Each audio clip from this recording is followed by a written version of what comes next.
জাপানের শিবুয়া স্টেশনে রয়েছে পৃথিবীর অন্যতম লয়াল কুকুর হাচিকোর স্ট্যাচু। কেন জানেন? তাহলে চলুন আজকে হাচিকোর স্টোরি শুনে নেওয়া যাক।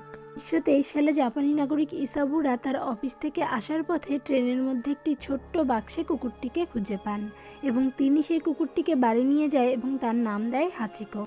তিনি ছোট্ট হাচিকোকে লালন পালন করতে থাকেন এবং হাচিকো আস্তে আস্তে বড় হয়ে উঠতে থাকে। ইসাবুরা প্রতিদিন তার কর্মস্থলে যেতেন ট্রেনে করে এবং হাচিকোও তার সাথে সাথে যেতেন স্টেশন পর্যন্ত।